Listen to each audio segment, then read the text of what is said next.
Good morning, welcome to Self Love Sunday Live with me, Jaina. First of all, happy Mother's Day to any mums who are watching and any grandmothers or even any dog mums out there. I've got friends who've got dogs and they're like mums to their dogs. And anyone else that really takes on that role of like caring for children or dogs, but caring for someone. Like happy Mother's Day to you all. I hope you're all celebrating really well. And before I get into today's live, I wanted to just ask you all just to sign up to my newsletter if you haven't done it already. So in my newsletter, I share details of my events and workshops that are coming up. And you also get a discount. So you also get a discount if you sign up to the newsletter. And just to let you know, I've got a really exciting event coming up for mums, the Mums Retreat. So you also get a discount. So if you've been looking on my website for that, it's a lot of higher price. So if you want the cheaper rate, then just sign up to the newsletter or DM me and I'll send you the details.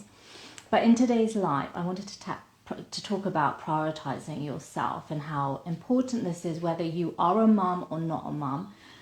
But you may run a business, and often if you are running a business, you often put that first, and you can be working 24 hours a day sometimes on your business. It can be hard to switch off, and how important it is to prioritize yourself. Or even if you have if you're working for someone else, but it's like a high intensity job, it is really important to practice detachment actually. And that goes for whatever. So I think that's my first tip that I wanted to share, because I feel like if you're overwhelmed, you're tired, you're depleted or stuck or anxious or any of those things where you just feel drained, then you are not going to be of service, whether that's to your children, to your family, or in your role in your work role as well. You won't be able to give the same amount as if you had a full cup. So it's really important that you prioritize yourself and you practice detachment.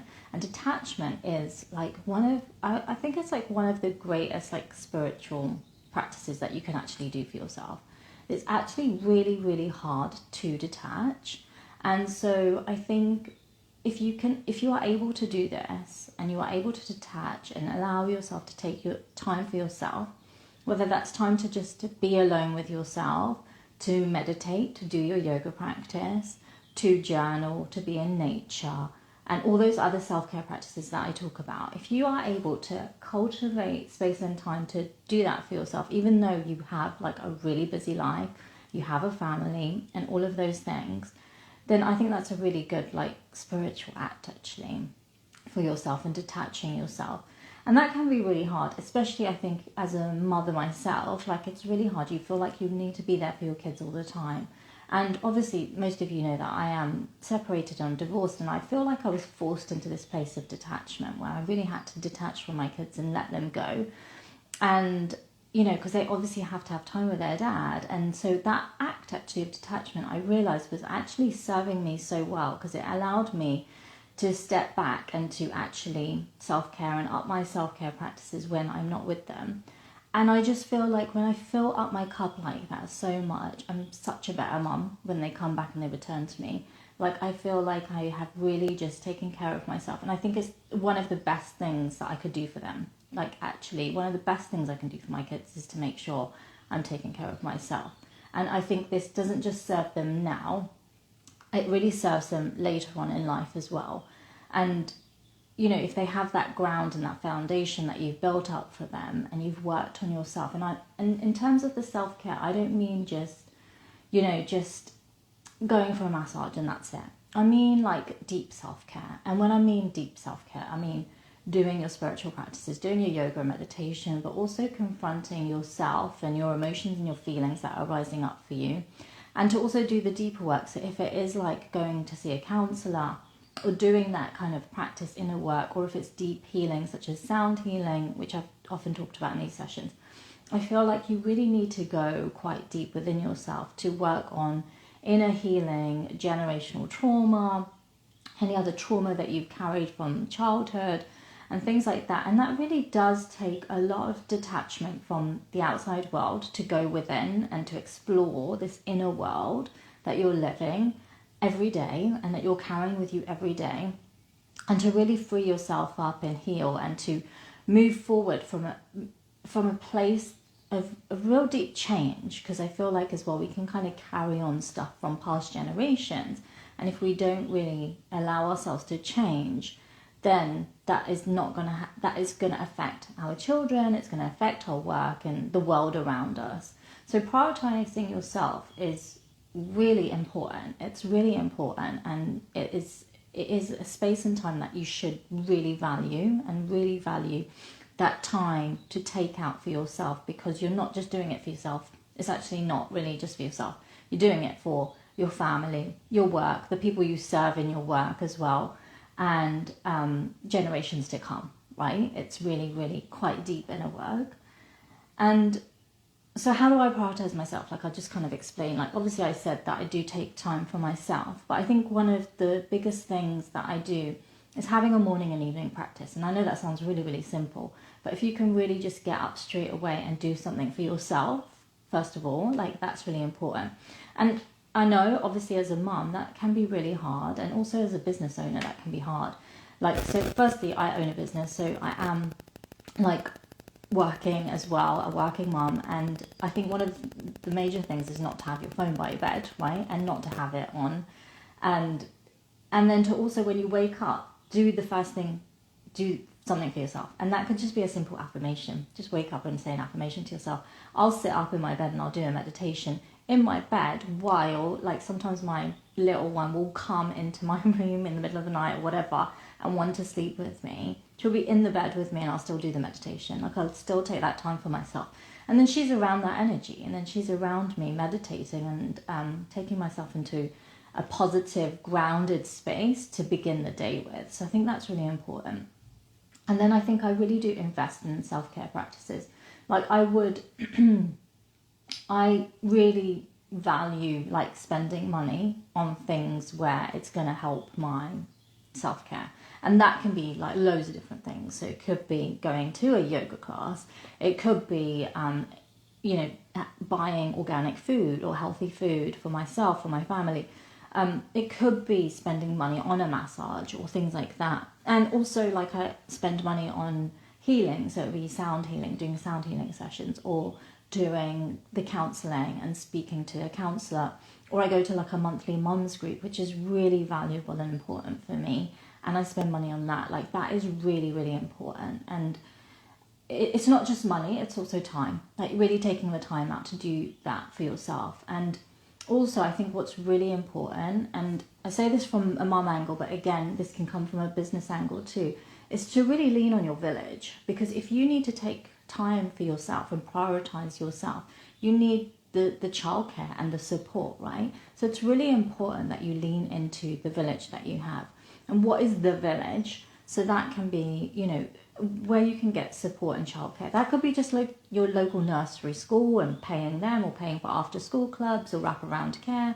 It could be asking your parents or your in-laws, or it could be like a friend or a neighbour or someone who can support and help you. And I think, like, I was talking about this in my mom's group recently, but I think sometimes we don't want to ask for help and we want to be able to do it all ourselves. But I just think, and I'm really guilty of this. Like, I really find it hard to ask for help. Like, I will, and even as a single mom, I still do it all. Like, I will do it all. And sometimes I have to be like, okay, I just need to ask for help. And to ask for help and to put yourself, asking for help, you really have to be vulnerable. I think it's really being vulnerable and allowing someone to help and support you, which can be really difficult, I think, especially as many of us joining the session might be, like, quite independent women, and we're so used to, like, looking after ourselves and looking after our lives and taking care of things. So it's really hard to then, like, reach out and ask for help. It can be really tricky and difficult, and it brings up a lot of emotions and thoughts and feelings. So it's really important to try and move through those, and to know that in the process of you asking for help, it's going to serve you, it's going to serve your family, and it's going to be for the well-being of you all. So it really is a positive thing that you are doing. And yeah, and I think in terms of work, like, if you own your own business, then I think then it's also like outsourcing your work, and where can you get help from? So it could be, taking on somebody to do the help that you need in your work, whether it's getting someone to do your content for you, or getting someone to do your accounts for you or things like that, like outsourcing and getting people to do things, can really help so that you can then take the time to prioritize yourself. And again, it's really weird because in a job situation where you'll pay someone to look after, to do the work for you, you don't feel, and you get help in, you don't feel so much shame. But if you're a mum and then you ask for help, sometimes it can really bring up a sense of shame. So I think it's really moving beyond that and really allowing yourself to be vulnerable and asking for help and leaning into your village where you can.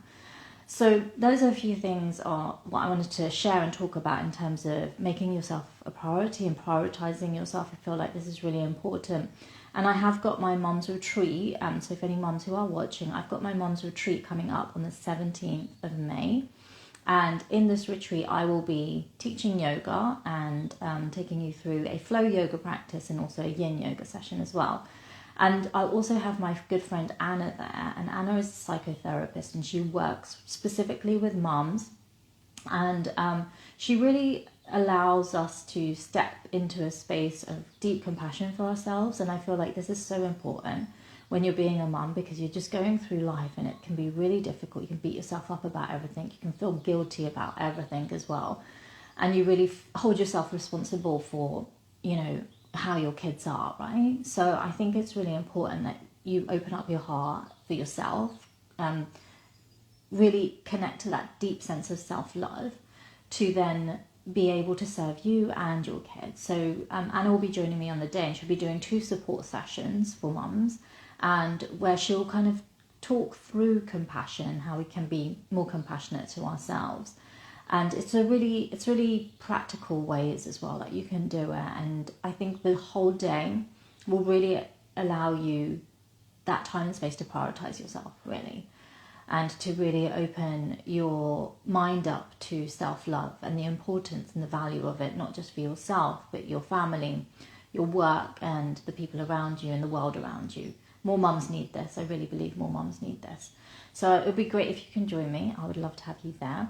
And I will also be back next Sunday for a live next Sunday. So I look forward to seeing you then. But otherwise, you can also catch up on this on my profile page or on YouTube. And I would be so grateful if you could share it with your friends and family. I really feel like the work that I'm offering is so valuable for so many people. And I'd really love to spread that word and share it.